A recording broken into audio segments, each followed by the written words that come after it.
Welcome back. Our next question is, Daryl, you mentioned about gerrymandering. What's your thought on that? Thanks. There's so many talks about redelineation of the boundaries, and there are also even certain politicians I mentioned, Pakatan must help in creating new constituencies, don't just object. This is what I've been told, okay? Because they need 2/3 to create new constituency. Coming again from the Borneo states of Sabah, I'm a proponent of having equal parliamentary representation all over Sabah, Sarawak, and Peninsula. The formation of Malaysia was on the basis that we were equal. So we should have 1/3 of each, 1/3 from Sabah, 1/3 from Peninsula, and of course Sarawak. Now, currently as it stands, there's 165 parliamentary seats in Peninsula alone. 1 in Labuan, 56 in Sabah and Sarawak, 25 in Sabah, Sarawak 31. Even in Semenanjung, there are only 8 in Terengganu. There you go. That's a little too small for a big state. Yeah. Then I add further, there's so many justification for this. For the matter, Keningau combined, I think Johor, Melaka, and Kedah is Keningau parliamentary. Kinabatangan, the same, bigger than Melaka. It's as big as Pahang. Pahang. If not bigger, yeah. So the formation of Malaysia, if I recall it correctly, the spirit was you not only create constituency based on population, but on the size of the area. So maybe that is the way forward, and I hope Pakatan and Barisan can agree to this somehow. I'm going to push for it, obviously. 1/3. Yeah, I think this is really a golden opportunity. Yeah, you never have a parliament that is like this. In this situation. In this situation, where you have BN governing, but Pakatan Rakyat won the popular vote. And I think that Najib has already announced that the EC will now report to Parliament. Yeah. And this is probably the best time for all MPs. Now that I'm not an MP, I can say that. No, but on record, I've said this before. Okay, yeah. But I think we would like to see a more bipartisan parliament, where on fundamental issues like delineation of the new constituencies, I think we can put our cards on the table, negotiate and look at it, and even revisit some of the old, some of the earlier discussions, like, do we want to stick 100% to first past the post? Are we also not looking into the possibility of other,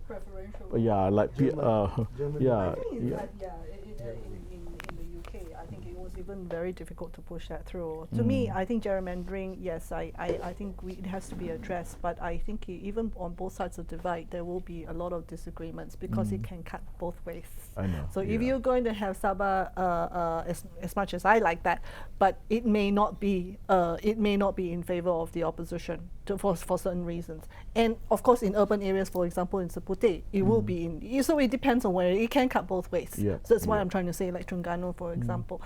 But yeah, I mean, but then again, it is of course up to the parliament. I mean, at the end of the day, these are lawmakers.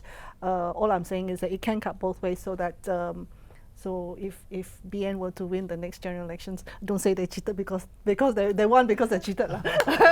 Because what I'm trying to say is that it can cut both ways. Yeah. Okay, in my party, in our discussion is that we think that in Sabah and Sarawak, because population is too small and the size is just too big. So, for example, like Serian Parliamentary Constituency in Sarawak, it is as big as Malacca State, but it only has 33,000 voters. So, my party thinks that we should just let Sabah, Sarawak, they can do the redelineation, but the number of seats should maintain. Then for Semenanjung, for Peninsula side, we should really relook at the constituencies. For example, like in Selangor, 144,000 voters in Kapar, and then you have 118,000 in Serdang, and then even Puchong is also more than 100,000. How can that be? So, and compared to Putrajaya 16,000, how BN not to win in Putrajaya? So I think for Peninsula side, because a lot of migration from East Malaysia to Peninsula side should we look at the constituency boundaries and also, to make it more equal, in this exercise. ATM, how do you see it? I think this is one of the issues that BN has to address before GE14, and definitely, like what Fuj said just now, it cut both ways. It could be to the advantage of BN, or or the opposition. So, definitely. But I thought this is not. I suppose the best way is really for the for the EC to be really independent, and for the EC to actually try and talk to the voters, and do town hall meetings, do all kinds of deliberation. I don't think it is about who's going to win GE14. I think when you look at delineation process, you really have to be fair to the people, because if you're going to talk, it's going to be end, or it's going to be, there's no end to it. I know it's easier said than done, but I think the EC must really take it upon themselves that they must really be non-partisan. Okay. This one, my next question, quick one, because we're running out of time. What's your prediction for the rural seats for GE14? Rural seats. I think once again we have to go.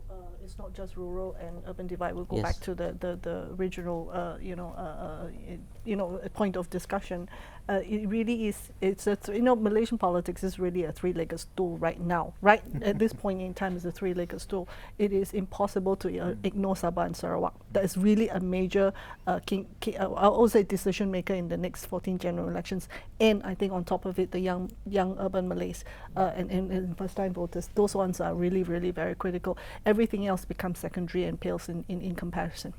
I'll leave it to my other fellow panelists. Sorry, I jumped the gun, but I really wanted to say that.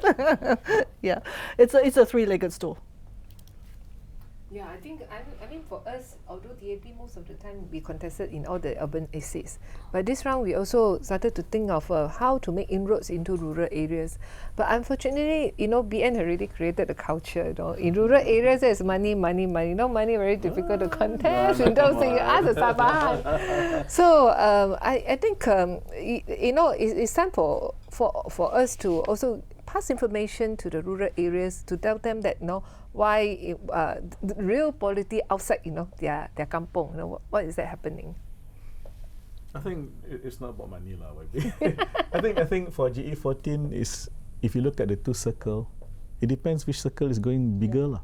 And I'm of the opinion that the democratic circle is growing, the developmental circle is shrinking. So the challenge for BN to handle the democratic circle. Yeah.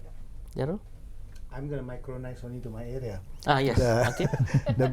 And you will win again. The BN, the current BN government, based on my little experience in the last 1 month, have ignored completely my area. I talked to the district officer. He just says, nanti. Okay. The problems that our constituency have were 5-6 years ago. Problems like broken this, broken that, from drains, some simple local authority matter was never resolved.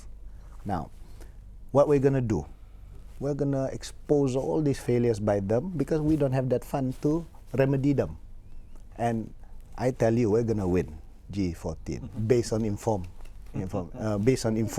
people who are going to have a little bit of emotion there, because the illegal immigrants will not be solved even by GE14. It can't be solved. I know it can be solved. ATM? I think GE14 will be more interesting because the grandeur of social media, how it's going to be played to win the heart of young voters. I think it's very important, and I can see how, for example, BN politicians and also the opposition politicians interact with the people. I can see Dato', for example, is very is a fan of I personally admire his bipartisanship, because he's very, very good. Khairi Jamaluddin, for example, is another stellar example of the new cabinet, where he tries to transcend party,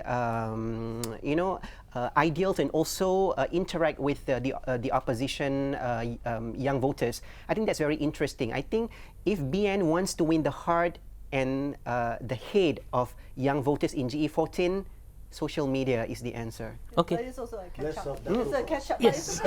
Okay. Okay. With that note, we end our cafe latte session. We wish we Uh, had another hour. Yes. Thanks so much for participating. Okay, thank you. Most welcome. And stay tuned for our next cafe latte session. Thank you. Goodbye. Bye. Katawa na.